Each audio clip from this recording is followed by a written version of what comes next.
Before leaving Caladan, Paul undergoes a painful test at the hands of the highest Bene Gesserit in existence, Reverend Mother Gaius Helen Moyheim, to test if he is possibly the male child born of Bene Gesserit that has been planned for millennia, while it remains to be seen if he becomes the Kwisatz Haderach, one who can be many places at once.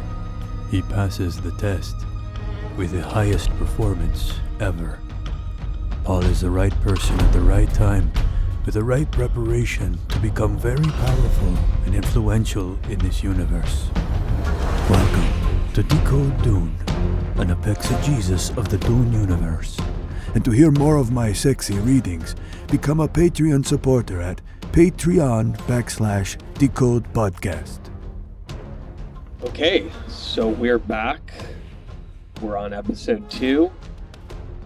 We got Mike, we got Jeff in the studio. Obviously, if you listen to the last episode, you probably heard us at the beginning of the last episode say we're going to tackle pages 1 through 253, and we actually tackled 1 through 16, actually, which is to say chapter 1. So I guess we're just going to dive right in and do a quick recap and then start on chapter 2. Our objective today is to get through chapter 7. We've come to recognize that our goal was a little too lofty, so we're kind of recalibrating that, and we're hoping to get to chapter 7 in today's episode. Quick recap of chapter 1. As we mentioned, we started on Caladan. We learned that the Atreides family is moving to Arrakis.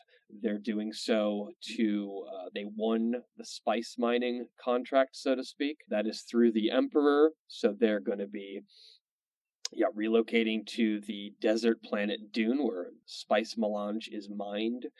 And we know that there is danger awaiting them potentially from their nemesis, the Harkonnen family. We know that Paul's father is the Duke Leto Atreides, so Duke is obviously kind of just under the Emperor and princes in terms of the hierarchy. We know that Paul's mother is a Bene Gesserit, which is a society of women that have been kind of around for many generations behind the scenes. Some people consider them a religious order.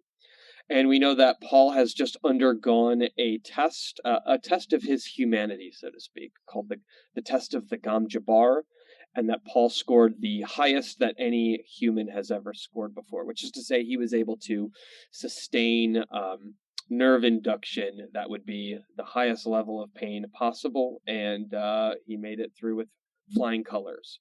So that's the quick recap of chapter 1. Jeff, any comments you want to add in there? No, just that we were given a whole poo-poo platter of conflict, high conflict, low conflict, but Herbert has really set us up with a lot of diametrical opposition on all sides, and now we're going to see how this stuff starts to resolve itself. Yeah, absolutely. So chapter 2 is big. There's also a lot covered here in chapter 2. I think, obviously the best place to start is we find out that they're on Geidi Prime, which is the planet that is ruled by the Harkonnen family. So now, obviously, we've shifted from the Atreides perspective to the Harkonnen perspective. We're getting a sense of the plot that they're going to try to enact and their perspective on the world. One of the interesting things right from the beginning is we hear that there has been an exchange between the Harkonnen Baron Vladimir Harkonnen and the Duke Leto Atreides. We find this out through the Baron Harkonnen's Mentat, which was discussed in chapter 1, is sort of the human equivalent of a computer. Thufir Hawat, which is Duke Leto Atreides, Master of Assassins.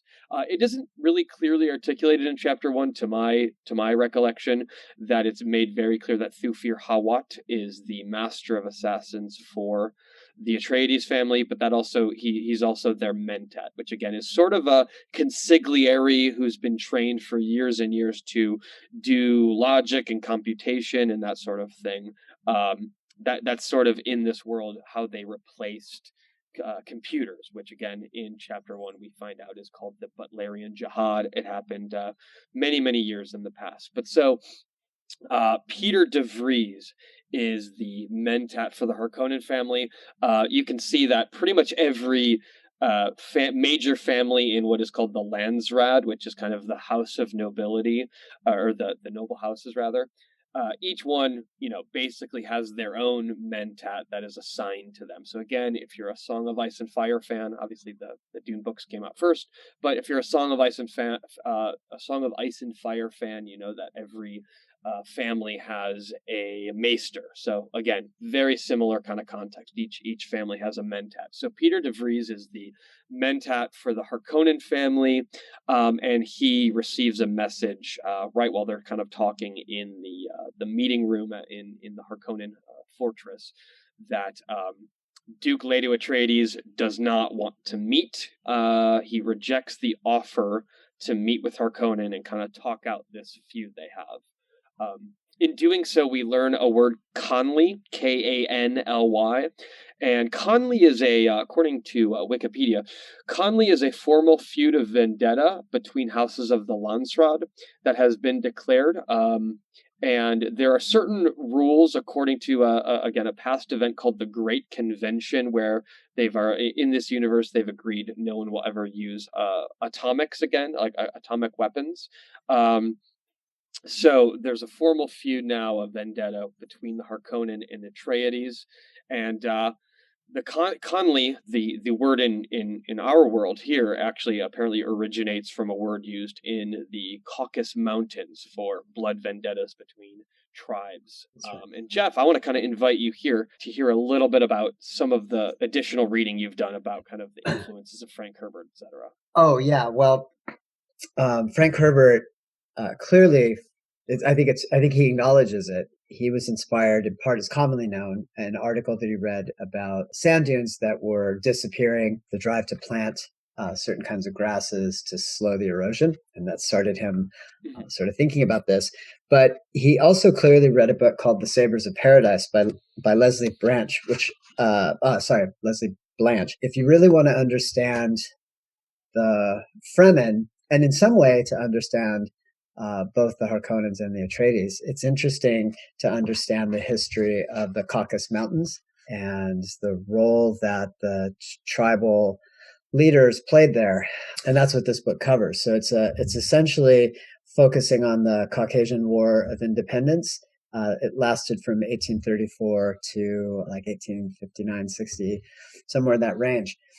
Absolutely fascinating. And this is clearly the inspiration for the Fremen. So what we are witnessing, from my perspective, is... And real quick, the Fremen were barely mentioned in chapter 1. They're going to be a big part of the story once we arrive on Arrakis. They are definitely. Stay tuned. Yeah. Stay tuned, yeah. But here's what I would say. I would say what we are looking at right now is we're seeing Western European aristocracy as imagined through the House Atreides. Yeah. And then we're seeing the Russian aristocracy through the Harkonnens. The reason that the Caucasus played such a big part here is that the Russians want this territory, and they pay a terrible price to try to get it. There's a lot to come, so I'll refer back to this quite a bit. He was so inspired by this book that there are in a few places in the first 3 books where he is cribbed directly from the book without attribution, which I find fascinating, and we can talk about that when it happens. Do you have any sense of how he came across this book? I mean, you just don't hear people talk. First, obviously, this must have been pre-1965 because the book itself was published in 65, so he had to read it obviously before that and then write, Dune accordingly. Any sense of how he came across this book? Because you just don't hear a lot of people talk about the Caucasus Mountains at all. I have my own individual relationship with it. I was briefly in the Peace Corps in Azerbaijan. If you're listening to this, it's now December of 2020.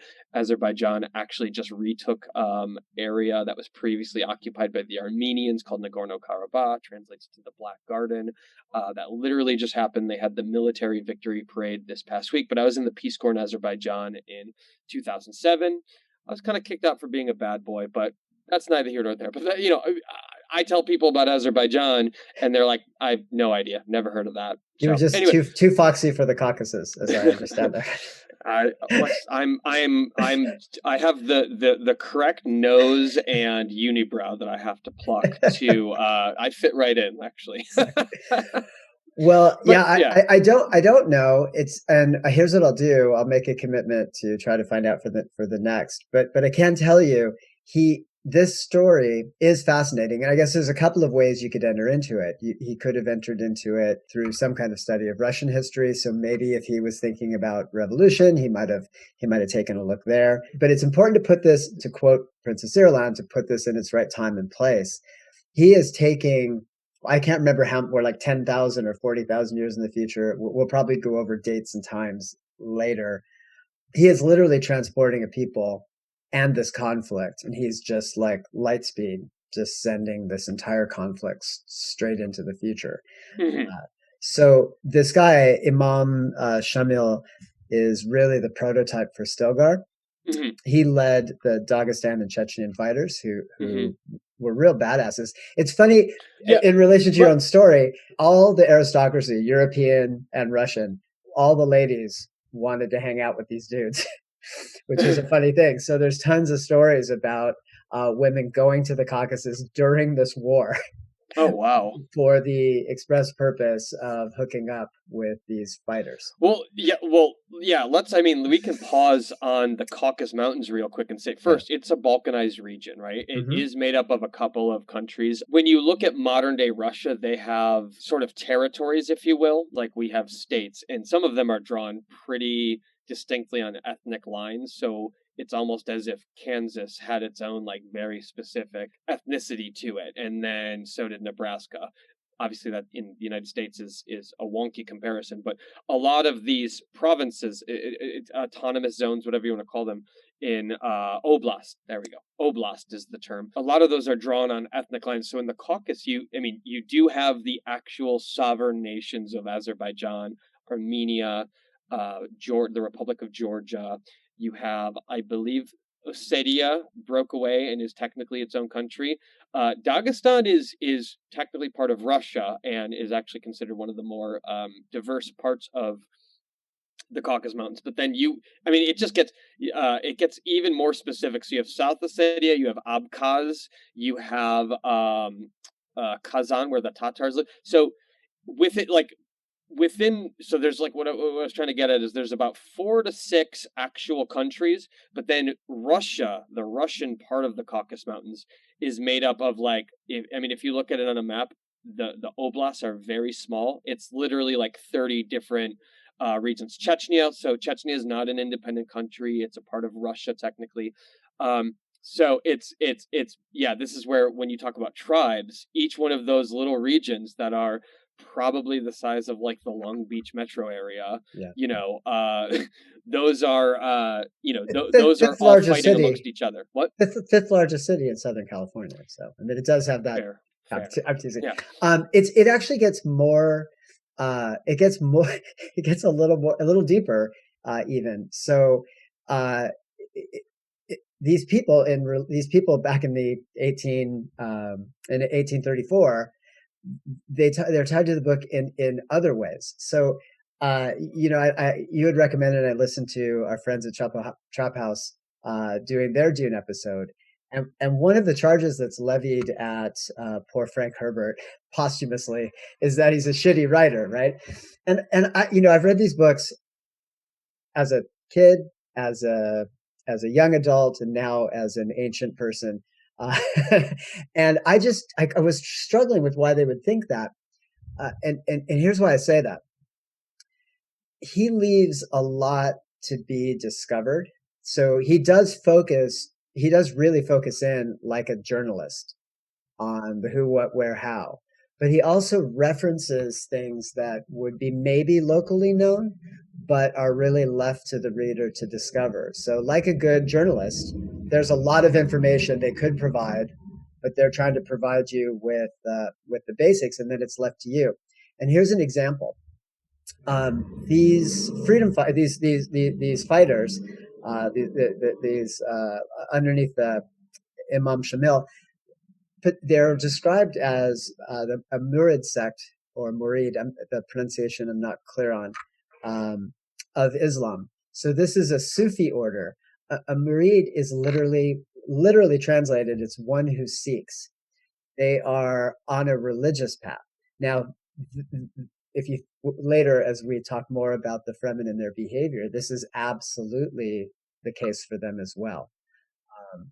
There's a whole initiation process. They are known for their sort of really stoic levels of discipline. Bleak is how it's described. Their discipline. They're absolute killers, and they live I mean, I would say if we were to have a direct battle between Spartans and these guys, the Spartans would look like babies trying to fight giant grown men. So that's how badass they are. But they're also highly religiously motivated. And in this case, it's not the type of motivation that we would potentially in today's world associate with this part of the world. It's a much broader spiritual quest. Sufism in its relation to Islam is more of a mystic, that's a mystic approach. So there's quite a bit going on here, which I really love. Right. Yeah. Yeah, and I gotta laugh at the Chapo thing, because I love Dune. I love the writing, and I also have moments of like, it's sometimes kind of wonky. But then at the same point in time, I have got, you go back and you reread chapter 2 for the third time in a 6-month period. But by the way, I jumped into Dune, like I said, this is my first time. Sorry, this is not you're not listening to a podcast of someone who's read it once. I've read it 3 times in the last 6 months or so, but I didn't read it growing up or anything. But I digress. Where I'm going with this is, when you go back and reread these chapters, chapter 1 and chapter 2, you realize there's a lot you missed, even on the second reading, to be honest. So it's dense. With that final comment on Conley, just for fun, is, so a funny thing I also have noted here is, Jeff, are you familiar with the concept of mutual combat laws here in our United States? Very few states you can decide with someone, hey, we're beefing, we're just going to settle it with a fight. Washington is one of the only 2 states, I think there's very few states. It's like Washington, Colorado, and I think Texas are some of the only states where you can decide to just fight in public with someone, and if you both agreed to it, you can't be arrested. Most other states, my native Ohio, California, you can't do that. The cops will arrest you even if you both agreed to it. So what's interesting is, I just can't help but think, when we talk about Conley and a formally agreed upon vendetta, if there was any of that influence in the fact that Frank Herbert was from Washington State. He wrote all of the Dune books except for Heretics of Dune in Washington. Probably should have said this earlier. Yeah, this is very much a Pacific Northwestern man, and his writing is accordingly. He wrote all these books while in the Pacific Northwest. So that's something I had thought about. Is there was actually a story in the news a couple of years ago, or it was kind of an ongoing thing, that there was an MMA fighter named Phoenix Jones who would dress up as a superhero, and because of the laws of mutual combat, he would go out on Fridays and Saturday nights, and when people were drunk and starting trouble, he would get them to consent to a fight, and then they would fight in the streets. But again, because of the mutual combat laws, no one could be arrested. So again, that's a very specific Washington thing where Frank was from, and I just couldn't help but think, you have mutually agreed upon vendetta within a certain rule set in this empire, and it's very interesting. Well, yeah. Look, so there's a lot we could talk about here, but maybe this is helpful. All martial arts, as we know them today, all martial arts that are studied are kind of performative combat. They diverge very quickly from actual fighting into a stylistic form of combat where we agree to certain rules. And even when I do, maybe people don't know this, but Mike and I are both martial artists. So so when I'm doing training for self-defense, I often have to point out the difference between what you can expect in an actual fight and what you're doing in this sort of sport context. Why is this important here?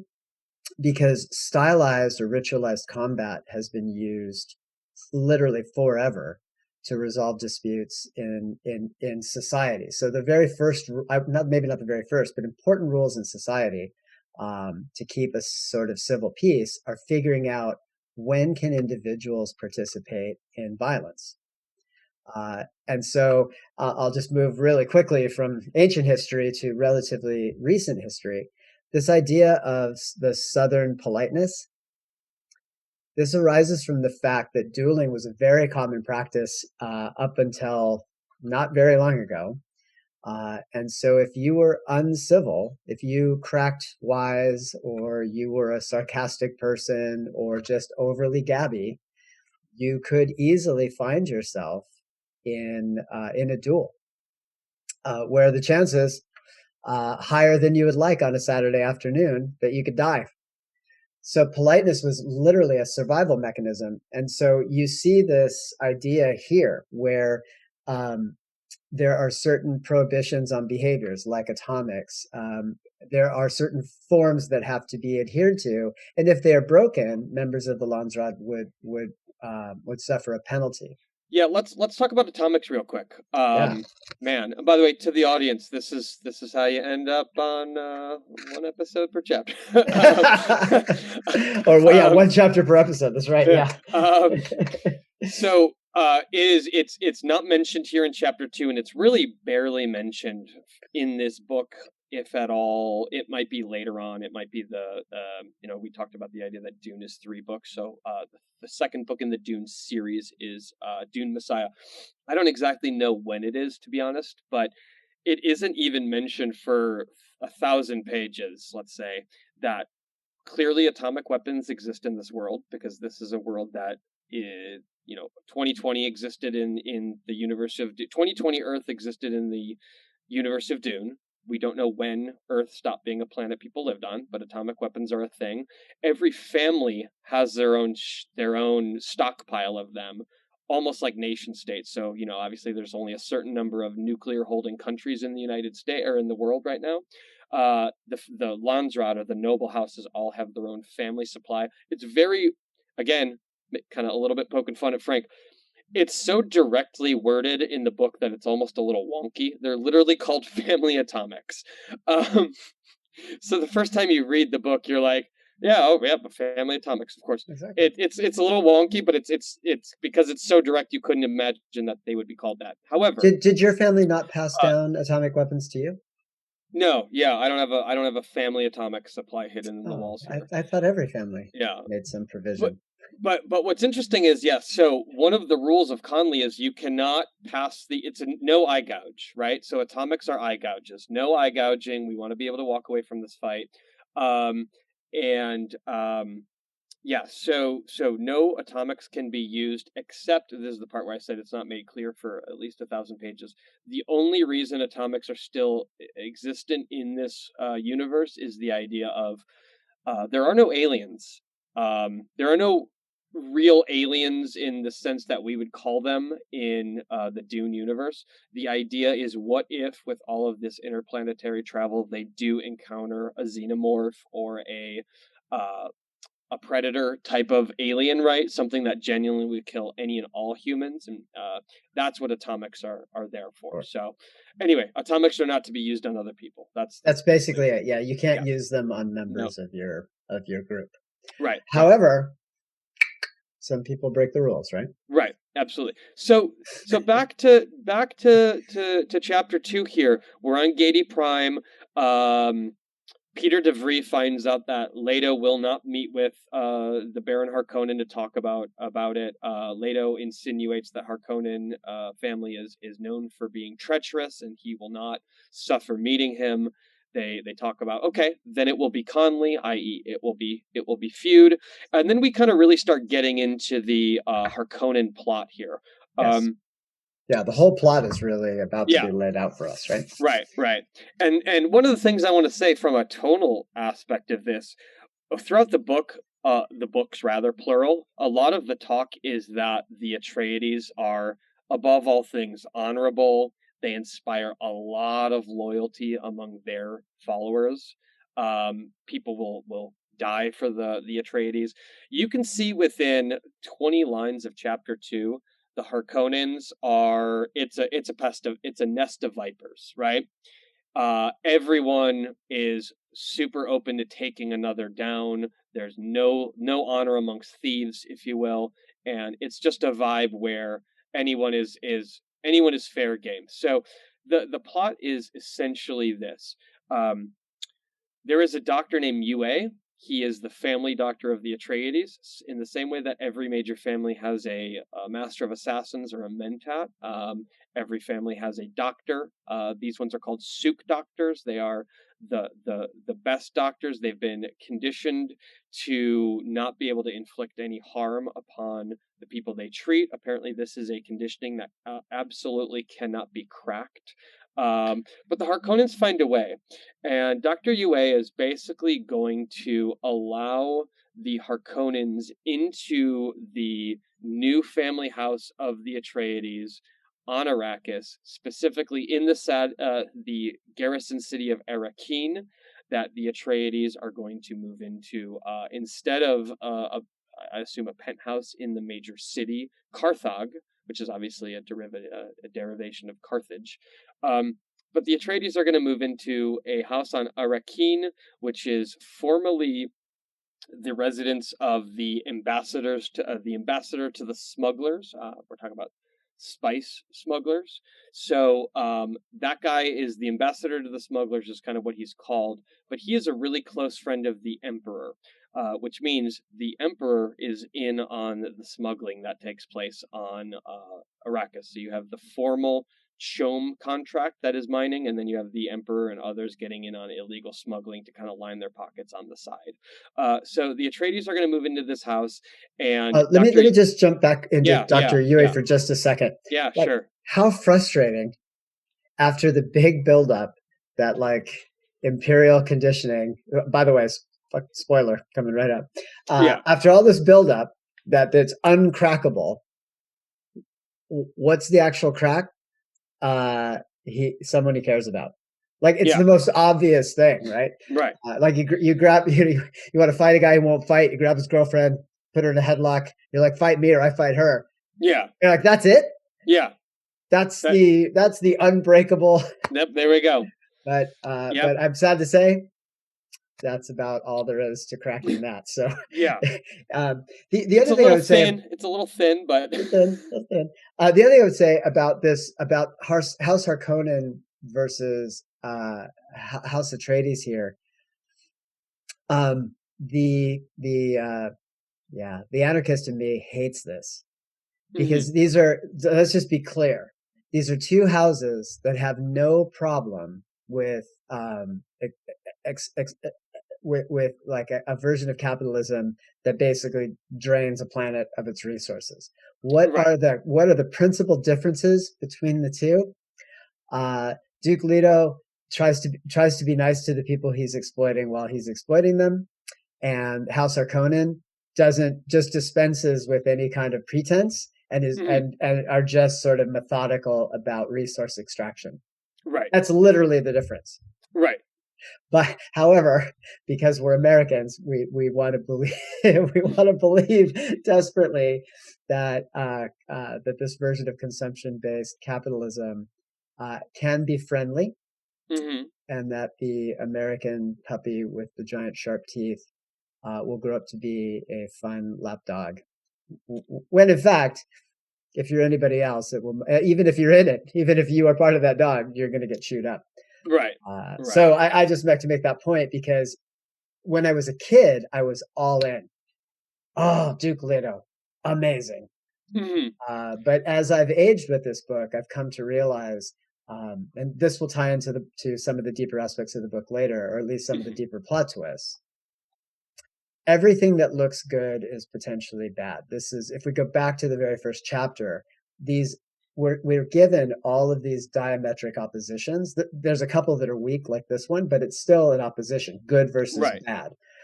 But what is he going to keep pushing into our faces over and over and over again? Yeah. Go ahead. Yeah. Well, no, I wasn't going to answer your question. Well, yeah, the good and bad is absolutely subjective.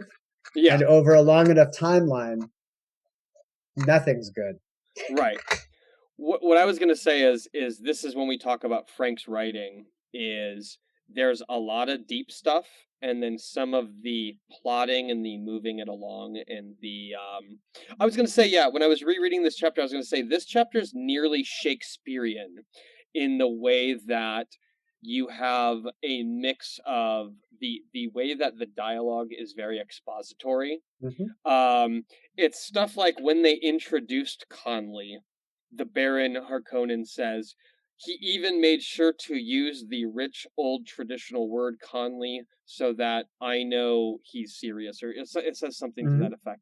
So it's I, the reader, or you, the reader, is getting a lot of that information through the Baron talking in sort of a way that I just don't think most people would normally talk. Like, oh, he used the rich old official word Conley, so I know.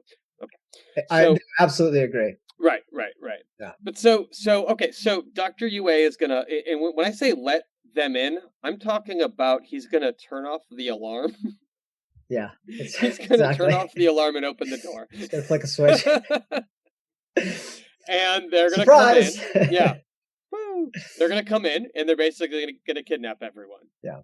So yeah, we can talk about the plot, the plans within plans. There's like kind of the nuts and bolts of the plan are Yue is going to turn off the alarm and open the door, and troops are going to come in and they're going to kidnap Jessica, Paul's mother, Paul, and they're going to kill Duke Leto. That's the right. idea is for Jessica and Paul to be disappeared in the desert. That really isn't articulated clearly in chapter 2, but we find out later that they're no, they're not to be disappeared into the desert. She's supposed to be a gift to Peter DeVries. No, you're right. Yeah. Sorry about that. This is what makes this particular mentat a little bit creepy. This human computer is also a psychopath. But doesn't he also end up? Oh, so yeah, he is going to. Which seems like a likely outcome to being conditioned into becoming a human computer, but I'll leave that for smarter people in this universe. Yeah. So yeah, sorry. The decision to disappear them in the desert, which is a spoiler for later on in the book, is that Peter ultimately turns down the gift. Yeah. But we'll leave that aside. Yes. Basically, they're going to kidnap all of them, and Duke Leto will be killed. And one of the most important aspects of this is that Harkonnen, he really wants to make sure everyone knows he did it. Remember, this is a blood vendetta. This is allowed to happen. Harkonnen wants everyone to know he did it to create a little bit of a reputation for himself. Yeah, there's one aspect that must remain secret, though.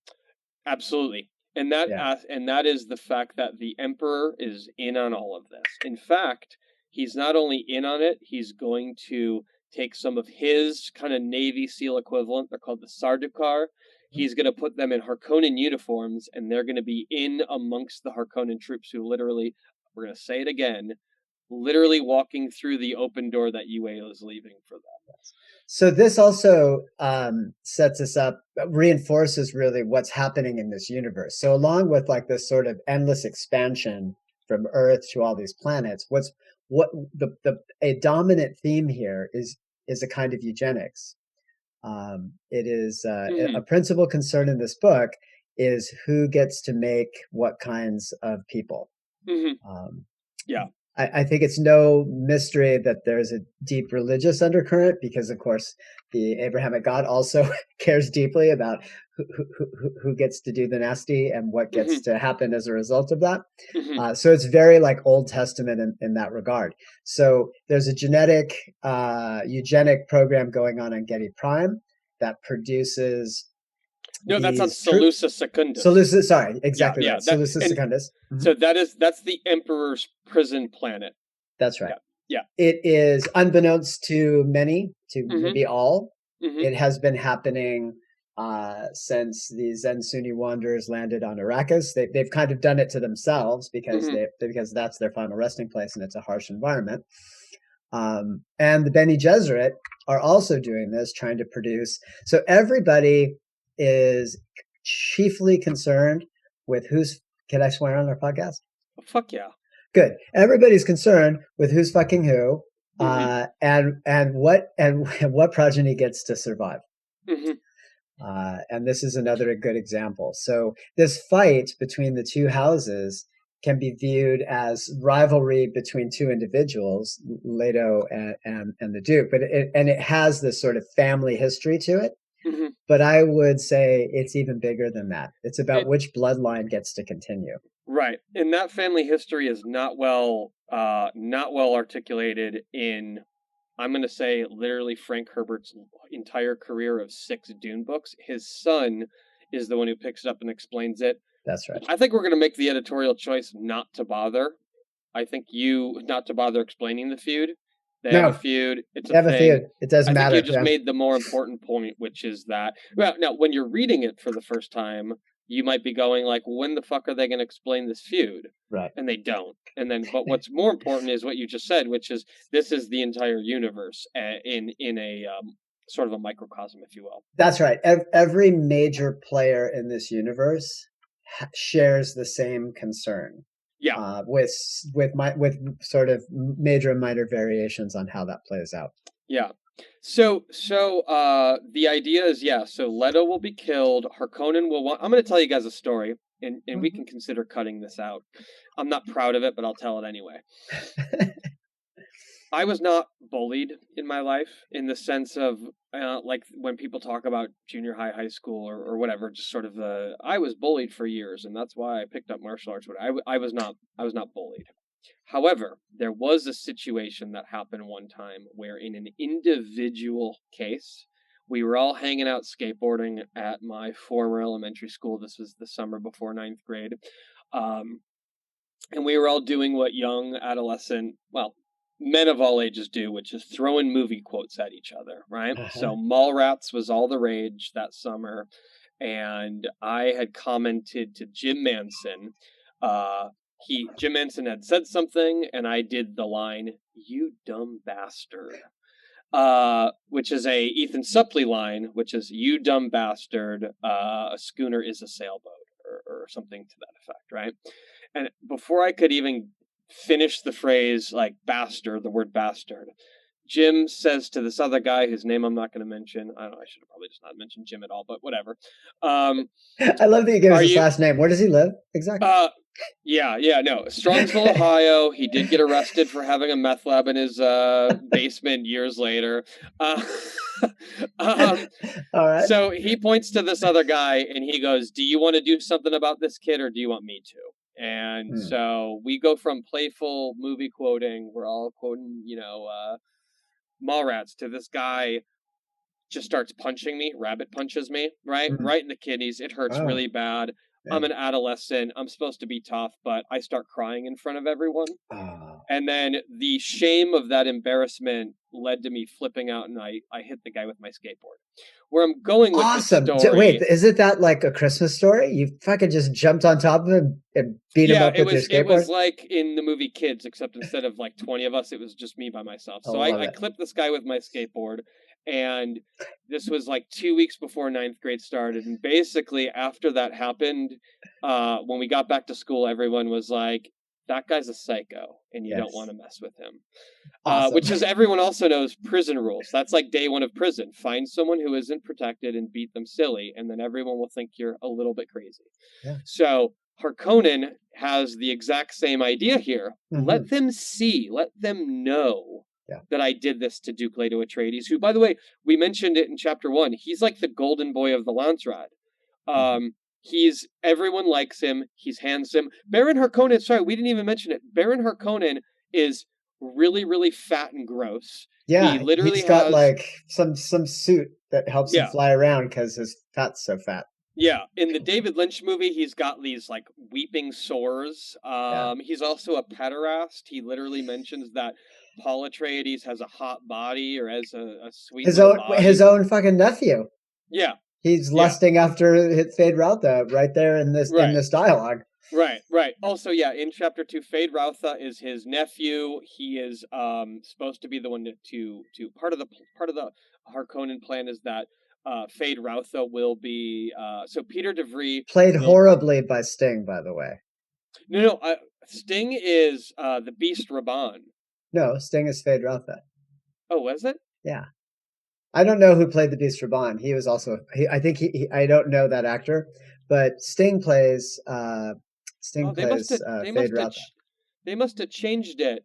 No, because Sting is in the final fight. It's Paul. Anyway, I definitely don't want to give that up. I thought in the book the Beast Raban is who fights him in the end.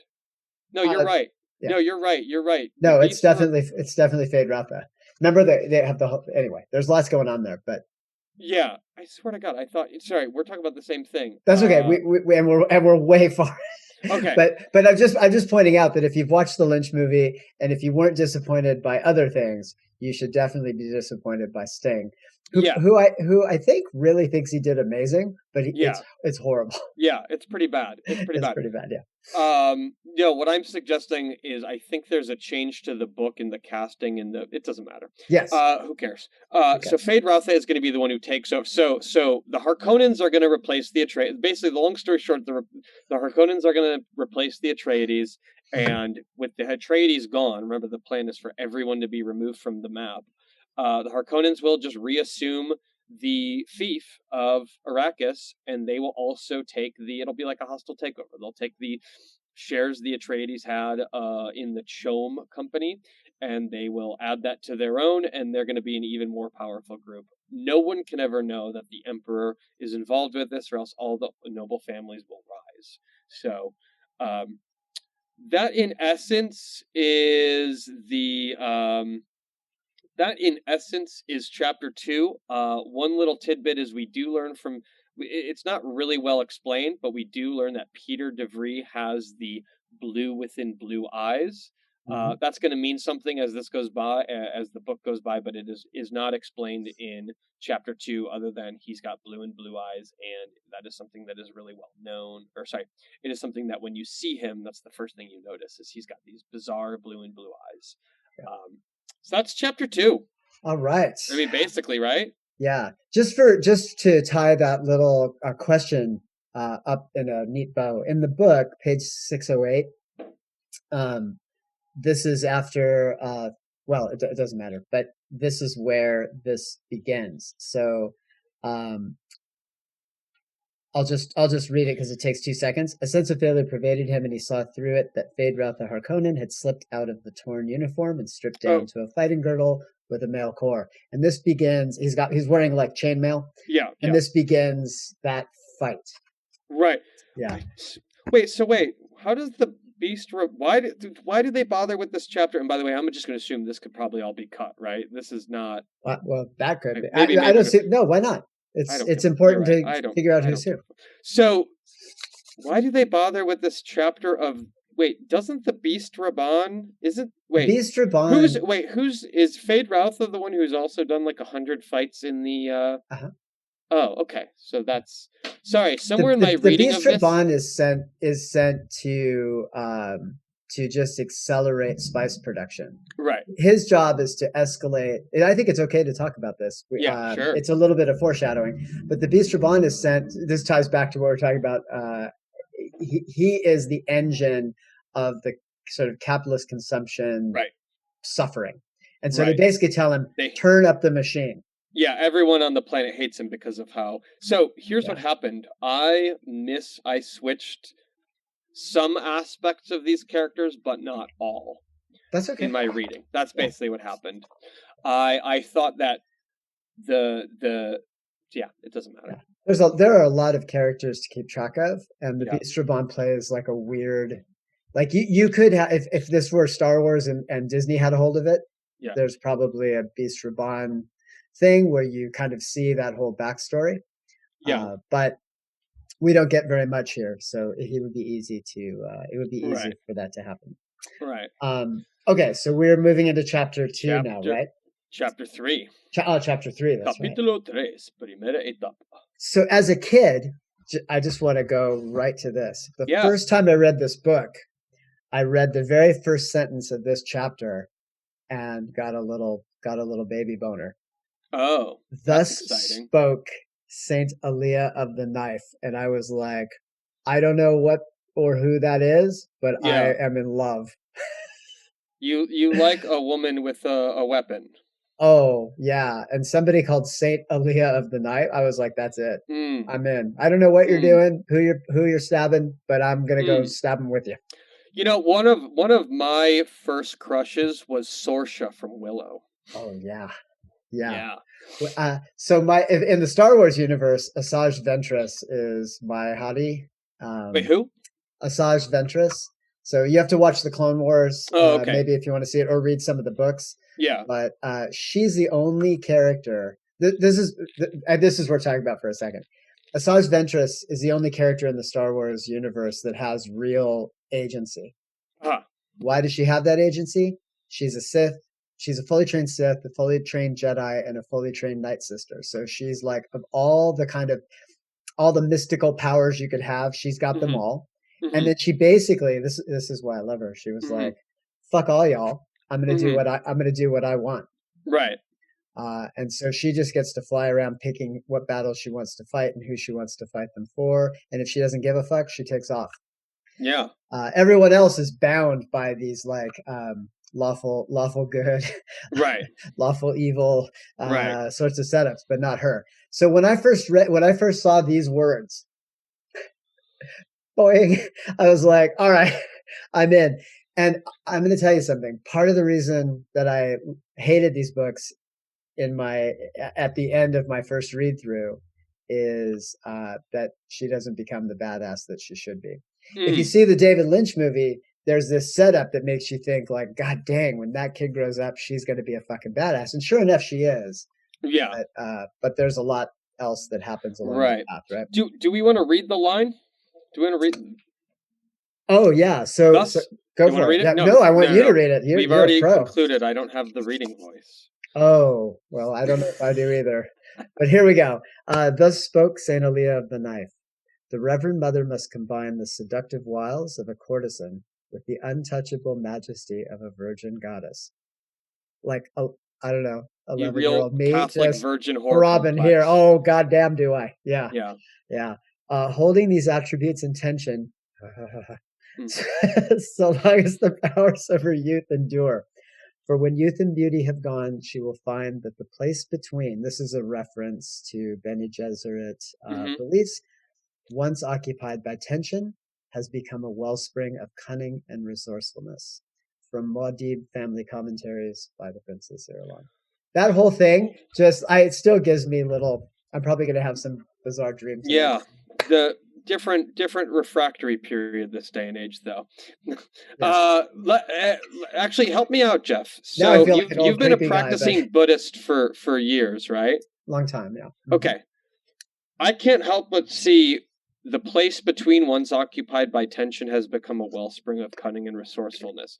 Yeah. Is that, help me out, sometimes when I'm working and I feel there's too much data coming in and then I need to turn it into output, I actually will pause what I'm doing and say, it's not really beneficial to just be sitting here at my computer. I need to kind of break the cycle of the input. And basically I'll go and lay down on the floor real quick, put my feet up, and I'll just lay there for about 8 to 10 minutes.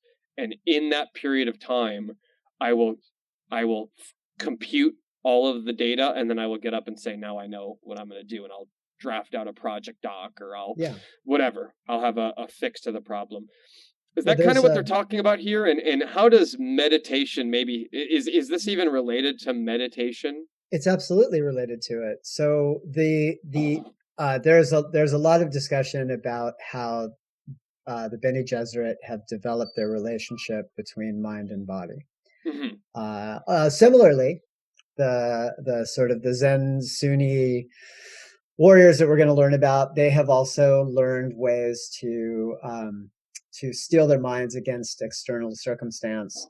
All of this is referencing a part of the path to enlightenment, which is gaining control over your mind. Understand, and then being able to perceive. You can't see me, but scare quotes, to perceive reality as it truly exists, which would be hard for us, because very hard for humans, because reality for every embodied being is mediated by by our physical bodies and the psychology that we come with. So we have a limbic system, very primal, old part of our brain, and then we have this beautiful neocortex that surrounds it, doesn't stop it from being an asshole. It's constantly getting us to register and react to fight, faint, or flight reflexes. But anyway, you have this beautiful machinery that sits on top of it. And what the Bene Gesserit have learned how to do, there are others in this universe that have figured it out too, but what they've learned how to do is they've learned how to use their mind-body complex to become, to do something more than a base human. This idea of the difference between a human and an animal, which we heard about in chapter 1, I could sum it up in a little line from a Zen thinker back in the day, Yakushito. If you understand your mind and you are if you understand your mind, you are an ordinary mortal. If you understand, sorry, I'm so bad. If you misunderstand your mind, you are an ordinary mortal. If you understand your mind, you are a sage. This is the big theme in, I would say, all of Buddhism. It is expressed differently and has different levels of importance along the sects. But basically the message of the Buddha was, if you want to stand outside this perpetual suffering, because from the Buddhist perspective, it's a commentary, as most religions are, it's a breakaway from the dominant religion of the time. So the dominant religion in India was Hinduism. Hinduism has this perspective that you are constantly being reborn. And this idea of an unending rebirth was abhorrent to the Buddha. The idea that it was suffering without end, literally without end, drove him bananas. So he was seeking a way out. This is the liberation that people talk about. So there's like a small L liberation where you are freed from the trap of your own ego. So that's your own psychology. But then there are higher levels of liberation that come from simply being trapped in the experience you have as an embodied being. And then one level bigger, being an embodied being whose consciousness is continually propelled back into existence. Hell realm, this place, some other place, but you're constantly like just waking up like Groundhog Day. Oh, fuck, here we go again. What am I now? And the Buddha was like, that's horrible. I would like to stop doing that, please. How do I step outside of it? And the path that they envisioned for themselves, different from the Hindu ascetics, who were standing in these rigid postures and letting their hair grow and their fingernails grow and not really moving and not really reacting, which the Buddha tried, by the way. He was then like cast out because at some point he realized, this is fucking getting me nowhere. And this young girl offers him like honey and milk and food, and he's like, "Yep, I'm hungry. I've been doing this for like a decade. How about I get a nail trim, get my nails did, gonna cut my hair, I'm gonna eat some of that." And they're all like, "You fucked up." But what really happened is he realized this path produces no value, so he went internal, and this is what Herbert is focused on: the idea that thousands of years, tens of thousands of years in the future, these semi-religious practices could yield real results, could end up this way. What I find interesting is this idea predates things like cognitive behavioral therapy, which is really very similar. So I think you said in our first fall episode that I had read the Litany Against Fear to you. I find that the Litany Against Fear to be insanely helpful in my life, and it's incorporated because I'm very eclectic in my approach. It's incorporated into my Buddhist practice, right. And I think it's fit for others. I think it would also probably fit right into like marriage and couple counseling, right? I do not see why not. The bulk of what we're experiencing is a reaction. If you can temporarily avoid reactivity based on your own internal monologue of anxiety or tension, you can temporarily avoid that, like two trains nearly passing by. Just if you can constantly be two trains narrowly passing each other instead of jumping the tracks, you can avoid, catastrophic damage, and constant catastrophic damage. This is what Gurney Halleck is. This is maybe a little foreshadowing when he says the slow blade penetrates the shield. Mm-hmm. It's this idea that if you can slow down time, Mm-hmm. we can talk about the OODA loop or other ways in which we experience things, but the idea is if you can slow down time, like a boxer. So an untrained fighter looks at the person's hands, Mm-hmm. and the hands move very quickly in space, and they're very hard Mm-hmm. to deal with. Mm-hmm. A trained fighter looks center mass, looks at the Mm-hmm. chest, and in the peripheral vision, you see the shoulders and feet. And this, Right. and then you have a long time to react before that hand gets out to you. Right. And this is exactly the idea internally. Right. Sound waves penetrate, right? Mm-hmm. And quick as they get into my ear, an emotion attaches to the sound. Right. And then my psychology follows. And now I'm chasing this dog down the street, basically going wherever it wants to go. Uh-huh. And the Buddhist idea is slow that process down and decide how you want to engage with it. Right. And then the extrapolation here is that I could get so in tune mentally with my body that I could control individual nerves. And this goes back to the breeding program. Why was Paul able to survive that nerve induction? He was able to call upon a mental process mm-hmm. that allowed him to rightly sense that pain, that process by which pain leads to emotion, leads to behavior. Right. What was the trap? If you react, I will kill you. He also, it's not that it didn't hurt. It hurt like fuck, right? Right. And just as a joke, he was also told if you can withstand it, then then I'll also kill you. You'll also die, right? Yeah. Haha. Just kidding. Yeah. She's real sweet. Helen Moham. Speaking of which, actually, maybe that's causing some audio issues. Speaking of which, Chapter 3 starts us off. We're back in Caladan. We're back with the Reverend Mother Mohaim. We're back with Jessica. This is later on in the day from Paul's Gom Jabbar test, or as they call it, the ordeal. And this is where, so if I'm not mistaken, in Chapter 1, we very clearly learned that Jessica was not supposed to have a son. Yeah. But that was Reverend Mother Mohaim's internal monologue. This is the first time they're talking about the fact that this was the case. So I think the main, this is compared to other chapters, this is much, much shorter. Actually, there's a couple, the book length, the chapter length in Dune varies wildly. There are books that I've read that almost the author without fail tries to aim for like 10 to 14 pages per chapter. Yeah. Some of these are like 20-page chapters, and then some are like, honestly, like 3 to 4 pages. It's pretty interesting. Yeah. But this is where speaking of the breeding program, Jeff, this is where this really gets mentioned more specifically. Yep. This is Reverend Mohaim. I see in the future what I've seen in the past. You well know the patterns of our affairs, Jessica. The race knows its own mortality and fears stagnation of its heredity. It's in the bloodstream, the urge to mingle genetic strains without plan. The Emperium, the Chom Company, all the great houses. They are bits of flotsam in the path of the flood. So this is when we talk about the breeding program, basically on some level, because, and this is a book where,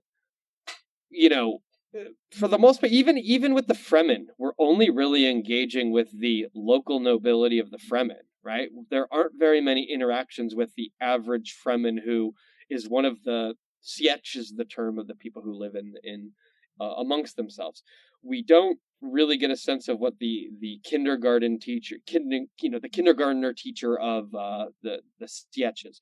So where I'm going with this is a lot of this breeding program seems to basically be the blue bloods or the nobility basically trying to keep the rabble from fucking mindlessly without plan. And there's as you mentioned what's the word for it? You just said. I'm drawing a blank here. Sorry, say it again. The term for controlled breeding, like the Nazis. Oh, eugenics. Yeah, eugenics. There we go. Eugenics, There's a lot of this where the entire thing is basically to keep the rabble from fucking. You see this in our modern world.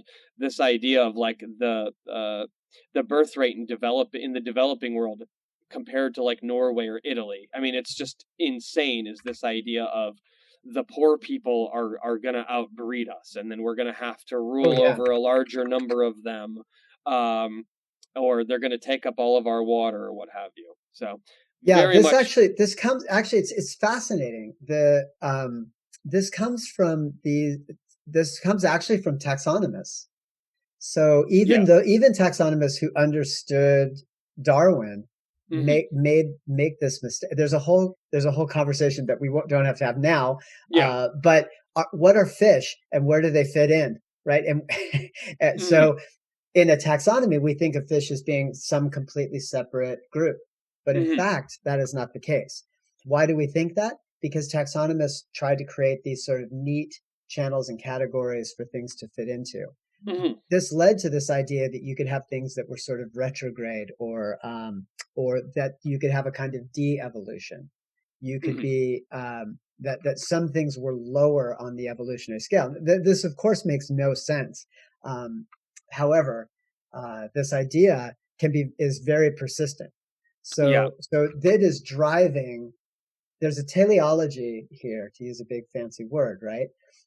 In this program. And that's the Kwisatz Haderach. It's the some perfected being. Right. Also, this is a good reason to avoid things that have lots of teleological concerns. Right. Because what feels good right now, and we're going to talk a lot about this, could be horrible 10,000 or 1,000 years later, or sometimes even a week later. Right. Right. Candy tastes good right now. I don't know how that's going to be for whatever my goal is later. So anyway. I want to just talk really quickly about Star Wars. Okay. because of course we said earlier that Star Wars owes a lot to Dune, and that is absolutely true. This is one aspect that is right in your face the entire time. But when I tell my Star Wars fan friends that the Jedis are essentially Nazis, they get really mad at me. Right? They get really mad. And I'm like, explain the difference. They're going around testing blood to check the midichlorian count. Right. Why are they doing that? Right. They're looking for Jedi. Right. What do they do to non-Jedi who are in opposition to them? Well, they fucking lightsaber them up. Right. So it is not as clean cut as we would like to think it is. At least Herbert puts it directly on the plate. Right. Oh, this is exactly what we're after. Right. For Star Wars fans, it's all subtly hidden. If you're watching The Mandalorian, they're chasing. I know you're not supposed to say Baby Yoda, but he's so cute. They're chasing the child. Why? They want to extract his midichlorian-rich blood. Right. Right. And then obviously there's the sense of, did George Lucas actually know this was how the Jedi thing was going to be in the first trilogy? Is that no? In the I don't know, but that was in the 1999 movie. In the very first movie. Yes, you're right. It wasn't until much later in the universe. Right. Because I remember people being very disturbed and saddened to learn that there was a physical element of... It's horrible. Yeah. Right? Because it's very egalitarian in the beginning.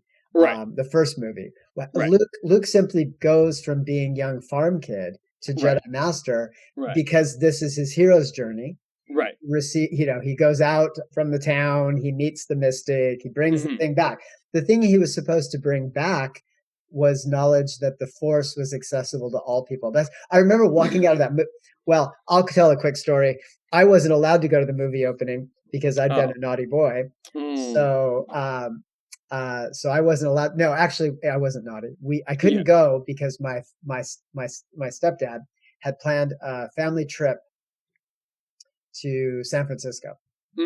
So I had plans with all my friends. We were going to go see the Star Wars opening. And then my stepdad's like, surprise, I'm taking everyone to San Francisco. And I was, as you can imagine. Right. Like, cool. Yeah, you might as well Walrus, shot the family dog, or sea lion poop on Pier 39 and sourdough bread. Okay, cool. I was so mad. So I had some money saved, and so the very first stop, the very first like get some snacks stop, I snagged a copy of the novelization of Star Wars. Jumped back. This is fun. I'll tell you this part of the story because it's hilarious. My dad was a dock worker, very middle class, very hard job, and always was scheming. It was literally like having Barney Rubble as your dad. Or Fred Flintstone as your dad. They're always scheming something with his buddy who is also a dock worker. So we had the first microwave on our block, not because we were rich, but because a cargo container fell on the dock. Exactly, yeah, right? Of course. Good fellas. Yeah, exactly. So so he got a Winnebago through some kind of scheme, and we were like 3 blocks into the trip, and the thing, I'll never forget, my stepdad was not a patient man. So we're driving, we're like 4 or 5 blocks from my house, and my sister is there, and he's like, go to bed, because we left at like 7 p.m. This is way too early for her to go to bed, but he's like, I'm gonna drive, you shut up, you kids be quiet back there. So my sister starts coughing, and he's like, knock it off. Stop it. And like, he's getting progressively more angry. Well, here's what's going on. The fucking Winnebago is on fire. so he's yelling. My sister's like, I can't breathe. And he's like, shut up and go to bed. I'm driving. And finally my mother's like, dude, I think, and I'm like, there's a fire back here. So he pulls over, I swear to God, less than a mile from our house. And the whole back of the camper is on fire. So we madly like grab all our shit. My sister's crying. My stepdad's I'm so sorry. I was a big jerk. Right. To his credit, my stepdad made a phone call. He had to go to a payphone because it was back in the day. But But he made a phone call. He didn't. It was literally the equivalent of walking away from the explosion while it happens behind you. He walked back to our house, got our Datsun B210 with the hatchback. Drove it back. We put all our shit in the Datsun B210, and then off we go to San Francisco. He fucking left that Winnebago exactly where it was while the firemen were putting out the fire. Where is this? This was in Long on Beach. The 405 or on the No, 101? We weren't even to the freeway. Oh, right. Yet. It was a mile from my house. On some suburban street.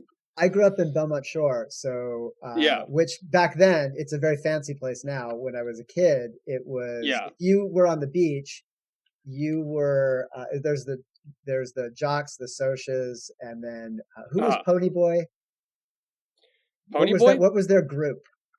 They were the Outsiders. They were the Greasers. Greasers, that's right. Yeah. So if you lived on the beach, you were the equivalent of the Greasers. It's where poor people lived. In Long Beach, when I was a kid, the rich people lived in like Belmont Heights. They lived away from the beach.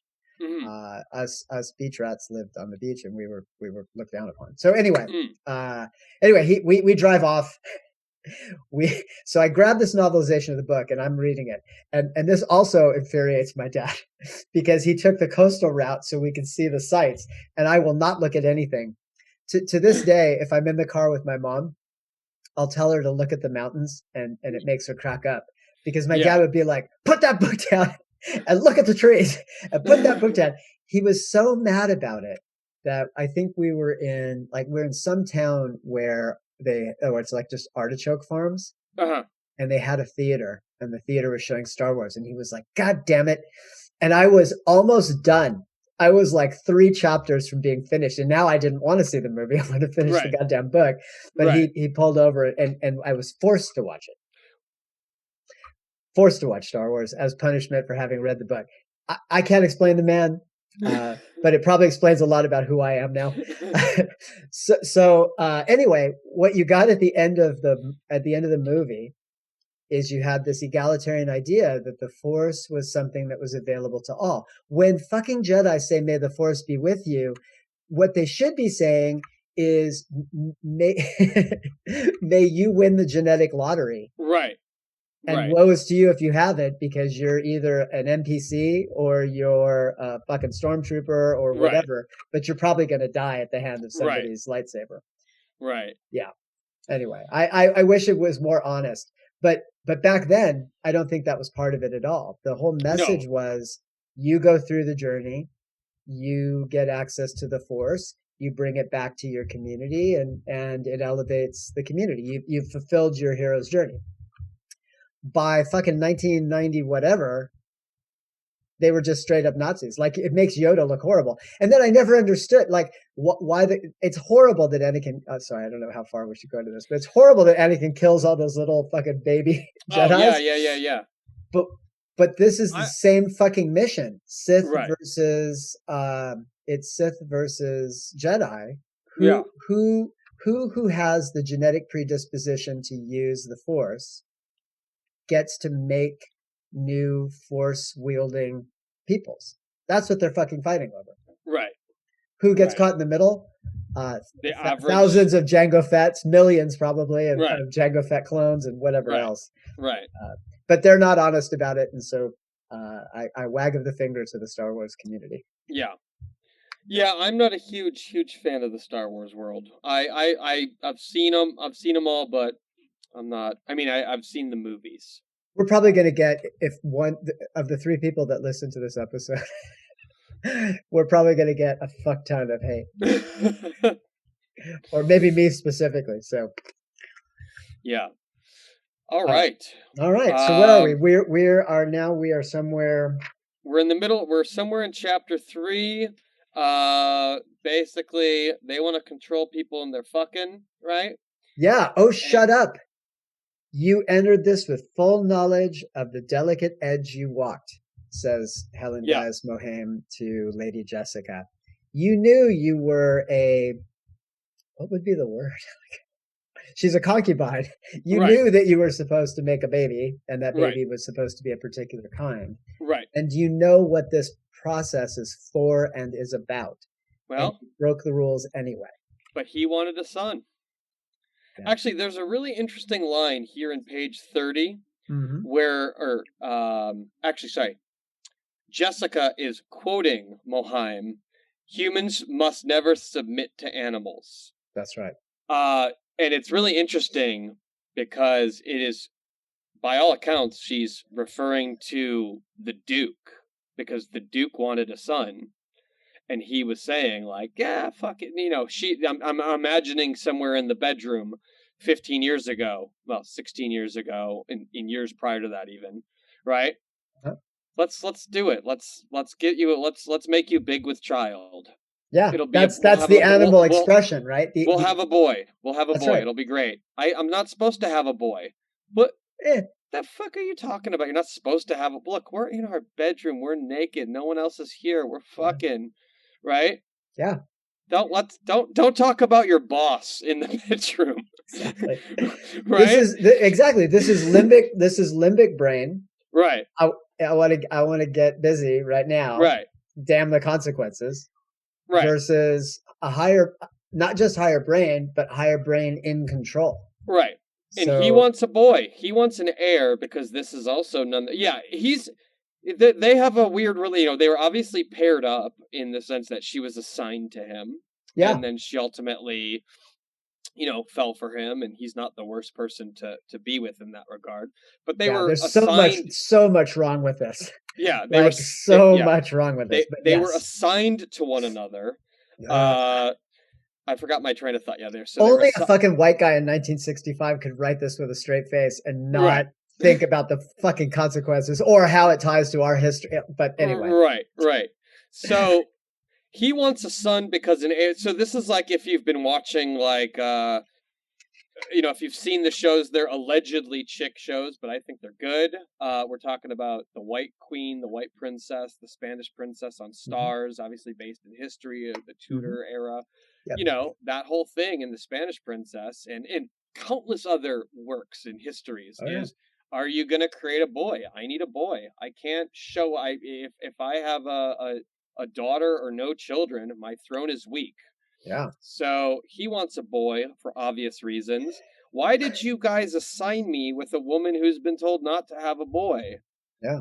And yet it happened. Well, should he go off and get, obviously he's trying to play the long game here in terms of getting married, because the reason he won't marry Jessica is the idea that, first, by the way, this is where we're going to do the spoiler thing. Yeah. We expect everyone to have read it, but Jessica is the daughter of Baron Harkonnen. So, wow, you went right for the spoiler. We go. There we go. Yeah. So, at some point, fat fuck Baron Harkonnen was set up with her mother, who is also a Bene Gesserit, with the intention of nobody knows this, right? Yeah, we don't know for sure. Oh, sorry. You mean Leto doesn't know it.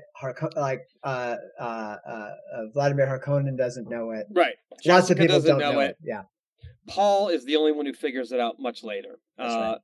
That I'm not going to go into right now. Right, yeah. But so, so they're together. She has this boy. They don't want it. And now the Bene Gesserit have adjusted, and they're here on Caladan, and they're like, well, so what's next? Well, yeah, because, this is actually, I love this part because it casts the Bene Gesserit in the right place. Right. There is this religious overtone, but what do? They're trying to shape the world, and they're trying to shape it in part through this genetic breeding program. Right. And what do you know if you are a Darwinist? You know that accidents often create interesting mutations. Mm-hmm. So they're not freaking out. They're not like, there are times when it seems to lean that way, but in fact they're like, all right, let's see where this goes, because they recognize that he could in fact be the Kwisatz Haderach. Right. I don't think they're really prepared for what they're going to get. Like they wanted this to be something they produced and within their control. Yeah. But they are open to the happy accidents of the genetic lottery. Yeah. Right. So they're talking about his future. They're talking about don't shield him so much that he can't fulfill any destiny. Right. Yeah. And is this where she pulls it? She calls him in and she says, is this where she wants to know about the dream? I think so. Yes. This is where we're going to learn a couple of important things, right? Yeah. So she calls him in and she says, "You've been. I've heard." Or so they already talked about it in chapter 1. You have these dreams. Tell me about these dreams. And he says, "Sure, I'll tell you about them. We're in a cave, but there's a lot of water in this cave. How much do we want to spoil this or whatever the hell?" I think it's fine. It's being done here. It's alluding to the fact that there is something more on Arrakis. Right. So because we get that vibe because we have a little bit to go on. Yeah. Even if it's just the book cover. Right. We have a little bit to go on. But yeah, they're alluding to something, and we're learning about prescience, which is going to be an important factor here. So Paul in some way is able to see through his dreams potential or possible futures. Right. Yeah. So he dreams of this this girl. They mention she's skinny. She very skinny with big eyes. Her eyes are all blue, no whites in them. Sounds like Peter DeVries, who was in the last chapter. They don't say what that is yet. Now, we come to realize that is from spice consumption, which very trace amounts of spice are in food all over this universe, right? Rich people would have like a spoonful of it a day. Right. However, it's like Vegemite for the elite in this universe. Right. Or Marmite if you're from a different part of the world. Right. Now, when it saturates your blood, it creates this blue and blue eyes. So having blue and blue eyes would be an indication that you've consumed a critical mass of it, and there's no turning back from there. So, so she's Fremen. She's on Arrakis, and she calls him Usul. He's like, "Is that where it is?" She says, "Tell me about the waters of your homeworld, Usul." And he says, "I've never heard of a planet called Usul. I'm from Caladan." And then he says, but maybe she's calling me Usul. I just thought of that. And he starts to realize that, yeah, there might be this future that he potentially has. It's sort of a deja vu thing. Yeah, that's pretty much that. There's a name for deja vu when it's actually prescient. I can't remember what the word is, but yeah, it's like a future-based deja vu. Oh, yeah.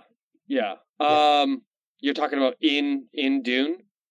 No, I'm talking about in general. It doesn't matter. In okay. general, there's a word. I was trying to find it.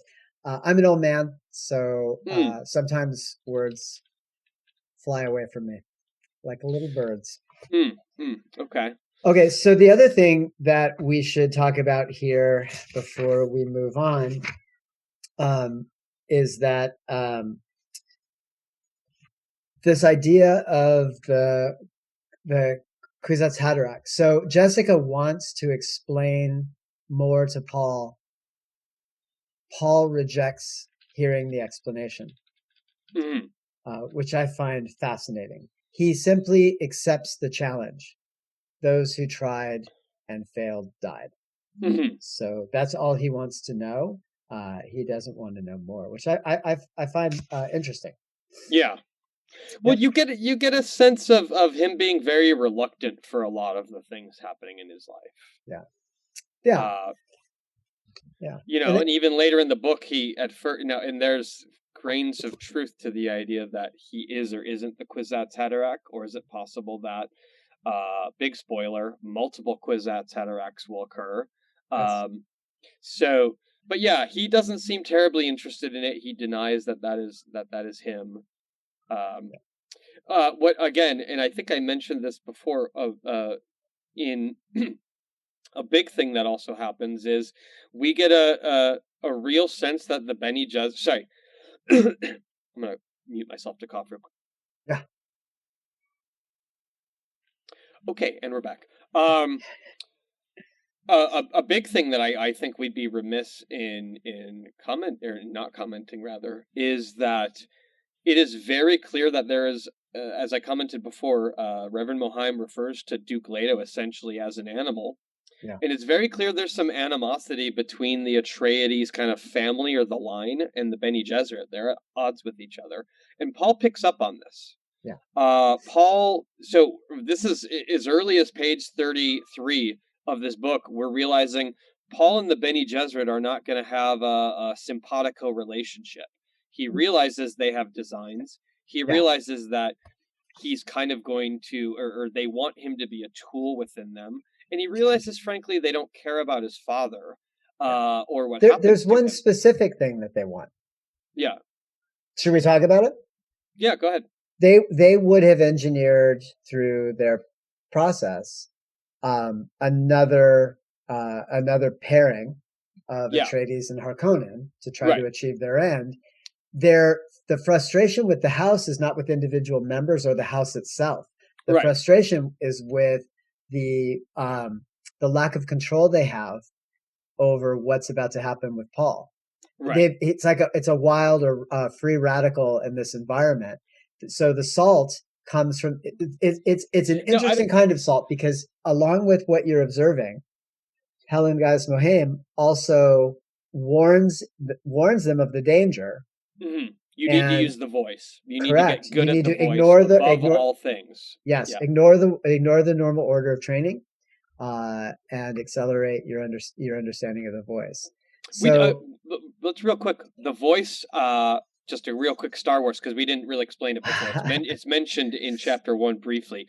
The voice is the ability of affecting the correct tone of voice for an like calibrated to the individual person's, let's say, their limbic system, to be able to assert control over them. Yes. It is, when we talk about the Star Wars connection here and Star Wars stealing a lot from Dune, it is quintessentially these are not the droids you're seeking line.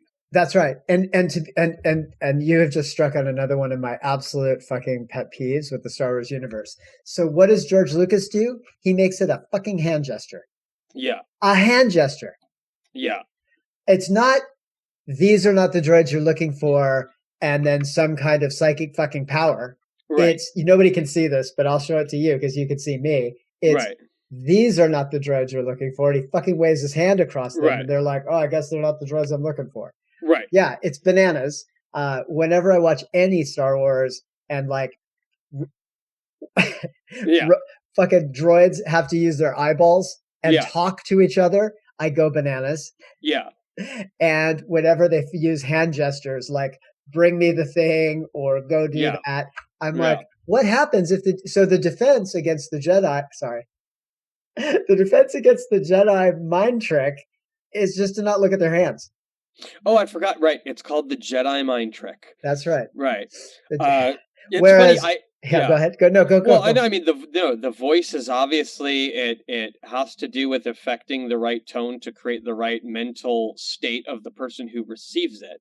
Yeah. Um, You're and- bypassing the cerebral cortex, right. and you're speaking directly to the limbic Right. system. You know who has a good the voice? Gandalf. Gandalf has the voice, and he uses it at least twice, and he Oh, yeah. becomes larger in the eyes of the person when he does it. Yes. Gandalf has the voice. Oh my God, here we go. Gandalf has the voice because wizards, like in Nordic mythology, if we go all the way down that rabbit hole, we just get to this one point, which is that the universe exists because it was sung into existence. Right. Sound is incredibly important in not just Tolkien's mythology, but in the actual Nordic mythology. Yeah. So and also it factors in here. It's incredibly important also in Buddhism, also in Hinduism. Sound is interesting, just very quickly, because sound is not mediated directly by the neocortex. Mm-hmm. It goes in your ear holes, and boom, like you mediate it post hearing. That's why you can get startled by sound. Yeah, there's a line in Ayn Rand's, and she's obviously controversial as well, but Ayn Rand's Anthem, where she comments that the only medium that you have an interpretation of before you cognitively decide if you like it or not is music. Music, that's right. Yeah. So this idea that you could, and I hate a lot of music. It just a lot of that shit hits my ears, and I'm like, this is fucking garbage. Yeah. So anyway. Yeah. You don't really have it's it's garbage comes after. So if you read, or there's many other things that are mediated by the neocortex. Right. But this one penetrates right in. Right. That does its job. So yeah. So okay, so she tells him to bone up on the voice, but yeah, I don't know if we were talking past each other, but for a minute there, it's not that the Bene Gesserit are mad at the Atreides, but from Paul's perspective, what he cares about is, do you have as much of a plan to help protect my dad as you do for me and my destiny and whatever? He's trying to be a good son. He sees that lack and realizes they aren't down with my dad. I don't really feel so great about them either. He says well, it this right is here. Perfect, Mike. Go ahead, read it, and then I want to make a comment. Hold on, let me find the right place. Paul stared at her. She said, well, I don't know where to begin. Paul stared at her. She said purpose, and he felt the word buffet him, reinfecting him with terrible purpose. He experienced a sudden anger at her. Fatuous old witch with her mouth of platitudes. You think I could be this Kwisatz Haderach, he said. You talk about me, but you haven't said one thing about what we can do to help my father. I've heard you talking to my mother. You talk as though my father were dead. Well, he isn't. If there were a thing to be done for him, we'd have done it, the old woman growled. We may be able to salvage you. Doubtful, but possible. But your father, nothing. When you've learned to accept that as a fact, you've learned a real Bene Gesserit lesson. Right. Paul saw how the words shook his mother. He glared at the old woman. Yeah, so this I don't know if it's he a believes great that, point. though. I don't think he believes. I think, I mean, he doesn't maybe yet, but I don't think that he's loving hearing that. Like, oh, cool, I just have to accept this fact. Great, Right. No, I doubt he understands the higher message there. So he doesn't understand. He's yet to learn that Bene Gesserit lesson. However, here's what's in juxtaposition. We talked about the differences between the Harkonnens and the Atreides, how they're like cut from the same cloth. They're both resource consuming, exploitative capitalists, right? Right. Give zero fucks about whatever. The main difference between them is one of them is like the Thomas Jefferson version of fucking slave ownership, where I have some sexy times with some of my slaves and I'm nice to them or whatever, and then others where they're just like, fuck it. Like, so Jefferson talks himself into believing that stripper loves him, right, or whatever, right? Versus the Harkonnen is like, it's a cash transaction. Whatever happens. Right. So one of the values that what's being set up here is the Atreides value of loyalty versus the Harkonnen understanding that loyalty does not fucking exist, that it comes down to individual motivations. Through the whole of the second chapter, what we're learning is that exactly as they are executing this plan, Peter de Vries, the Mentat's plan, because let's face it, it is largely the Mentat that has cooked up the plan. Harkonnen. Right. It even says it in chapter 2 that Harkonnen is very jealous of it. Harkonnen. One of the things I did when I was saying nest of vipers is Harkonnen is in his mind thinking how I got to get rid of this guy at some point. That's right. Not as useful as he used to be. And Peter de Vries is counting the time until he gets murdered. Right. They both of them know how the game is played, and there's no real pretense to it. Right. Whereas in the Atreides world, there is a ton of pretense, and loyalty is one of the ways that you demonstrate fealty to the house. Right. What is Helen Gaius Moham doing? She's not showing any of that. It's a radical independence from everything that Paul has been trained to view as acknowledging the rightness of their leadership, a deference to their family name. She doesn't show any of that. She's like, you might live. Maybe. Your dad's dead. Your dad is dumb Ned Stark. He's not going to play the Game of Thrones very well.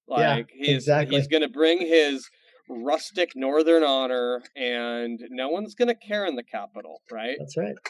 Yeah. That's right. That is it exactly. So where does that put us? That puts us. We're now done with chapter 3. All right. So I'm going to share, if it's okay.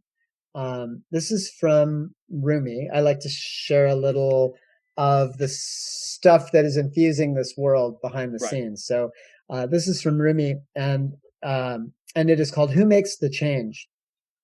Who makes these changes? I shoot an arrow right, it lands left. I ride after a deer and find myself chased by a dog. I plot to get what I want and end up in prison. I dig pits to trap others and fall in. I should be suspicious of what I want.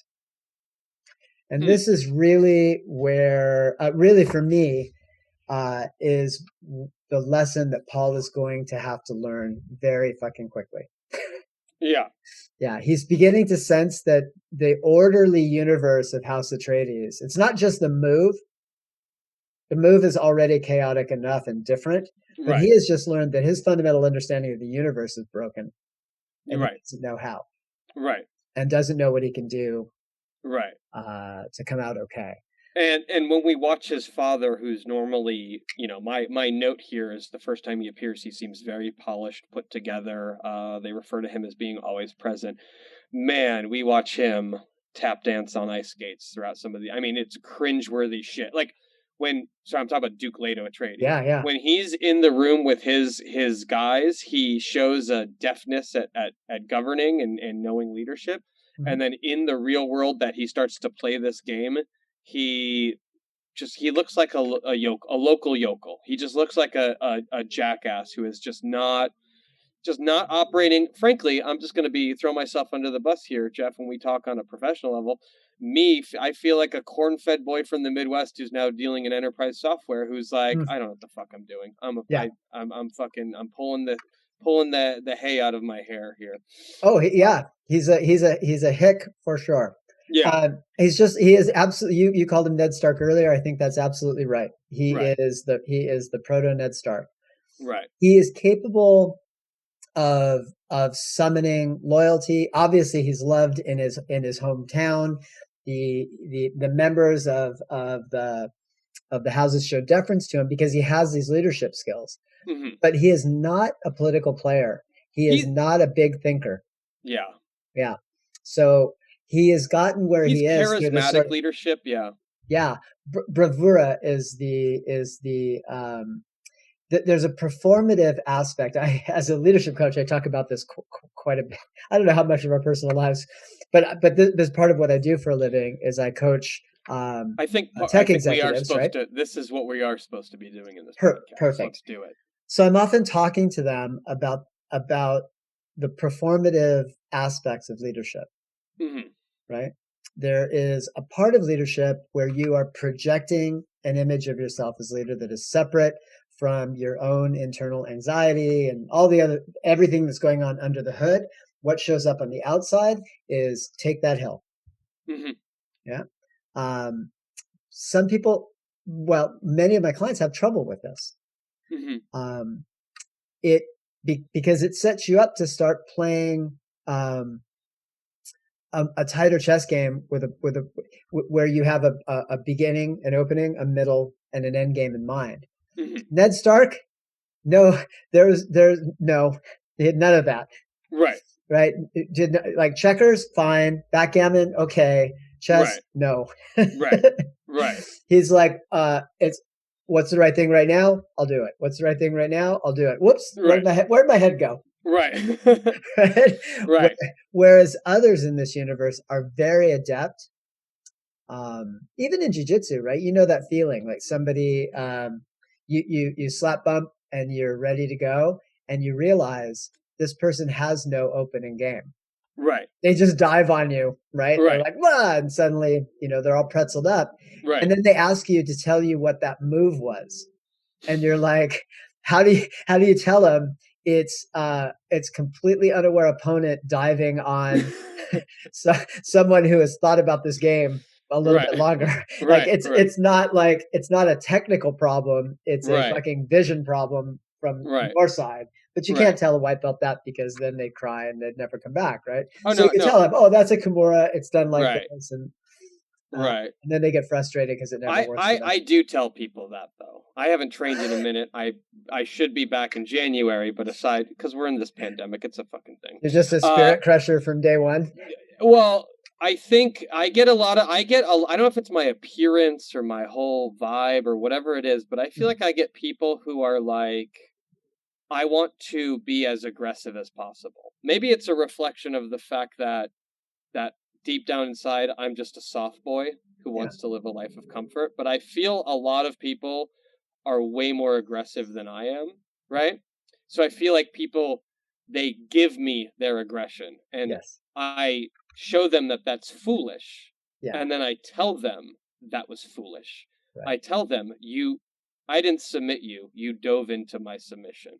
Yeah, this idea of borrowing. You probably don't want to do that. Yeah, this is I love this. We could talk about this forever. We shouldn't, but this idea of borrowing force. Yeah. Is absolutely the difference between a tactical thinker and a strategic thinker. Yeah. A tactical thinker applies force to try to see if they get the result they're expecting. Yeah. A strategic thinker will absorb force and then return it back. So in Tai Chi, this concept obviously is it's more akin to like physical laws than it is to spiritual ones. But but in Tai Chi and also Aikido, it turned into bananas thinking. Mm-hmm. I'm not talking about magical powers, but I'm literally talking about when someone gives you direct forward force. If you take yourself slightly off the angle of that force, what happens to them is they go in the direction they wanted to go. But they were expecting force to come back. I just borrow it, and now they're moving forward much faster than they thought they were going to. Right. Now they're in a trap. Right. And it's very hard to convey judo that. takedowns, a lot of feints and stuff like that. Yeah. Yeah, because it is as Jimmy Pedro famously said, it's very hard to move, not impossible, but hard to move a stationary opponent. So a big trick in judo is keeping your opponent constantly moving. And then in that movement cycle, becoming responsible for their balance. They're keeping themselves balanced. You're moving them until they're relying on you, and then you take that away. I mean, and bam, they hit the floor. Anyone who's pushing too hard on you is just asking to be thrown in that direction, right? Correct. They're begging for it and they don't know it. Right. So this is kind of what's happening with the Duke and with Ned. They apply. It's the problem with lawful good in any form, because it's this blind application of a conviction without regard for the long-term consequences of the action. That's Ned Stark's problem all along, right? Right. Yeah. Right. So anyway, I am the opposite. I am your opposite. So I am a very mean person. I delight in hurting other people when I get the opportunity. So my opening book is very passive. Oh, sorry. Just to be clear, no. Once we're there, I enjoy long bouts of neon belly. I enjoy torturing. Hold on. I enjoy torturing people. Yeah. But I start off slow, and I mostly pull people into lockdown. We're in the same category. I'm gonna pull you into a position where you're on top of me. It's gonna look bad for me. I'm gonna get my face smushed up a little bit. Yes. But I'm more gonna play like a reversal type of situation. But what is interesting? We're absolutely the same then. Yeah, I start more on like my butt with one knee. I mean, obviously, I love to start standing. I love the wrestling game and all that. But where I'm going with this is, I feel like a lot of people, more often than not, they're aggressive in their offense to me, and I'm like, I start a little slow. Right? I start a little defensive.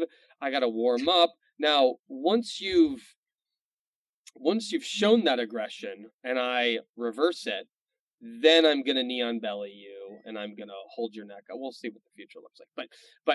But it's just interesting is people, I think, start off aggressive with me, and I'm always like, why? Like, it doesn't match my personality. I don't start aggressive, partly because I'm getting older, I'm sure. And it's just never been my personality. Yeah, it's not mine either. I mean, I can pressure pass, but it is not the beginning of it's not my opening book. Yeah. I think Ryan Hall said, you need to start your jiu-jitsu match like a book. So he's referring to opening books in chess. You need to be a wizard in the middle, and then you need to be a tactician at the end. Yeah. So the wizardry is the part where the person's force gets borrowed and returned, and it's hard for them to figure out what just happened. Yeah. And then the technical part is where you apply the blood choke. Yeah. They can't get out. They go to sleepy time or whatever happens, right? So Duke Leto Atreides has none of this. He's not capable of this level of subterfuge, and we're led to believe that this is a value we should admire. But as we're going to find out, if survival is anything, is any part of your value system, just like with Ned Stark, outclassed very quickly, surprisingly so. Right. Yeah. Right. So we should leave that maybe for next. So we have just finished chapter 3. I think that's a wrap. We'll see you next week with a exciting dramatic reading of a synopsis we put together of Dune Book 1, and we're going to jump right there next week. See you then. Like and subscribe wherever you listen to this podcast. And to hear more of my sexy readings, become a Patreon supporter at Patreon /Decode Podcast.